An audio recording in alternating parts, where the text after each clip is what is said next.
Hi Air Signs, Gemini, Libra, and Aquarius. Welcome po sa ating channel at ito ang inyong Daily Gabay Tarot Reading for September 5, 2023. Please be reminded that this is general reading po. So maaari kayong makarelate o hindi. Just take what resonates. Gamitin ang reading na ito bilang gabay lamang. Balik po kayo dito bukas para sa September 6, 2023. Please like, subscribe, and click bell button para updated po kayo sa daily tarot reading natin. Maraming salamat po. Guys, ano po ang energy today ni Gemini, Libra, and Aquarius ngayong September 5, 2023?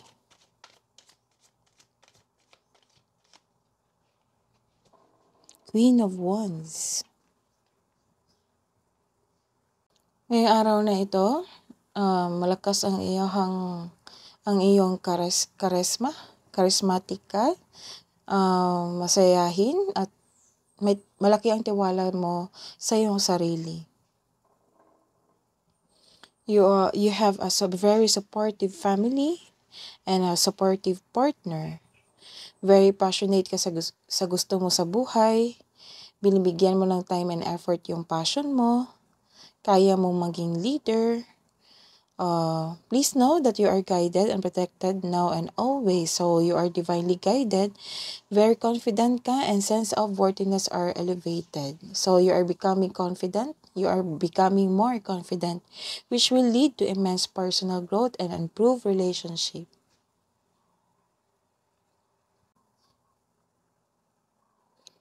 This is a reverse card. Nagkaroon ng lack of confidence. Nagkaroon ng, it may be, nagkaroon ka ng lack of confidence or nababurnout ka because marami kang gawain ngayong araw na ito. So, don't be. The advice is be confident, balance, and calm to get back on your track. Let's see the advice from Spirit Guides. Spirit Guides, advice na po para kay Gemini, Libra, and Aquarius ngayong September 5, 2023. So, marami kayong gawain ngayong araw na ito. Because this card is a creativity. So, masipag kayo sa inyong passion. Marami kayong gawain. So, may oras na nababurnout kayo dahil sa maraming gawain. So, be calm. Be still. Pag-isipan mo na mabuti. Dahan-dahan lang. One step at a time. Matatapos din yan. So, you have infinite abundance dahil sa sipag mo sa inyong trabaho, sa inyong passion, naging creative kayo. Oo. So, you have abundance. Abundance is pouring into your life. After hard working sa inyong passion, sa inyong trabaho, magkakaroon kayo ng infinite abundance. That is a advice from the universe. So, let's see.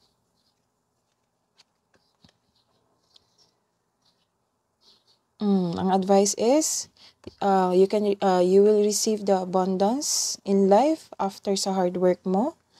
Tapos, the advice is, may message sa'yo na get ready for new horizons. So, a new cycle is coming.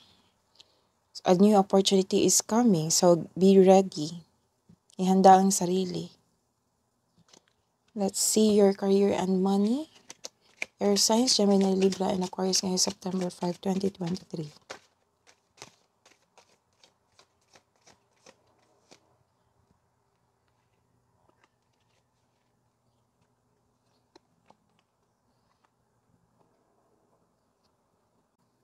This is a reverse card. Nagkaroon ng impatience sa iyong gawain.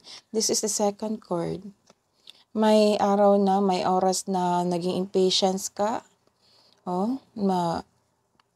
Naging impatience sa iyong trabaho.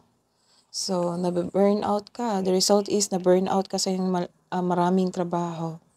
So, take this advice para maabot mo itong infinite abundance. Be calm. Relax. This is the confirmation na magkakaroon ng new cycle sa buhay mo. Magkakaroon ng transition, transformation, releasing of emotion. So, this is the confirmation na i-release mo itong emotion na ito dahil nagkaroon ka ng impatience. So, naging confident ka na sa iyong trabaho. Naging masipag ka na ulit sa iyong trabaho na fina-follow mo yung process niya step by step. Hindi mo na pinupush yung situation or yung project mo to see the early results. Okay.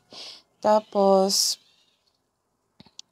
this is an ending cycle, a transition in your life, a transformation. So, this is the confirmation. This 2 card is the confirmation na magkakaroon ka ng new cycle, new beginning sa inyong buhay, karera, at kaperahan. So, the abundance is parating na, infinite abundance sa inyong buhay, kaperahan at karera. Let's see your love and romance. For Gemini, Libra, and Aquarius ngayong September 5, 2023. Spirit guides.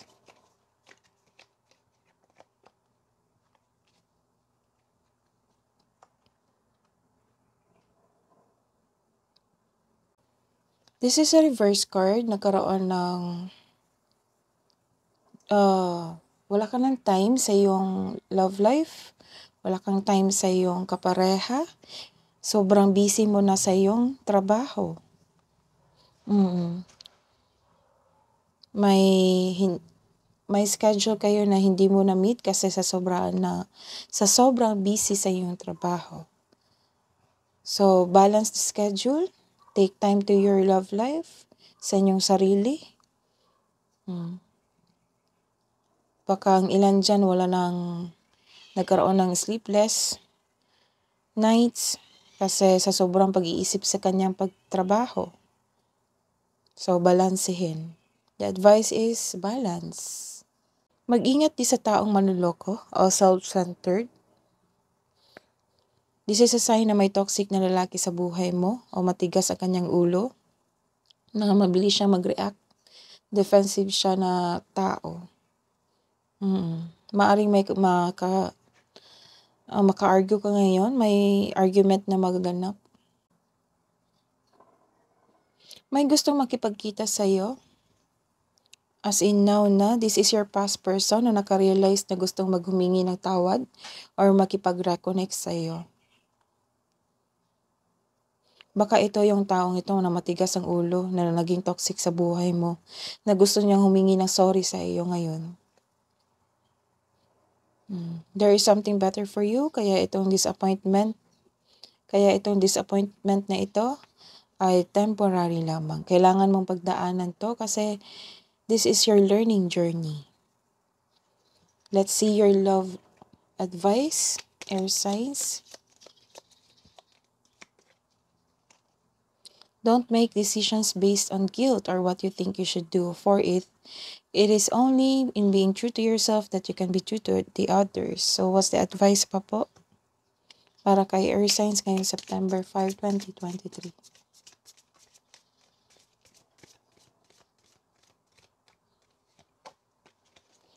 Don't let pride get in your way. So, nagkaroon kayo ng pride.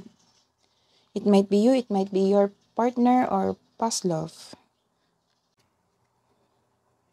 What's the angel advice, archangel advice for Gemini, Libra, and Aquarius ngayong September 5?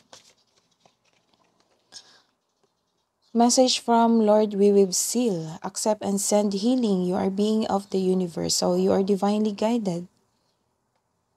You are divinely guided. This is the 2 cards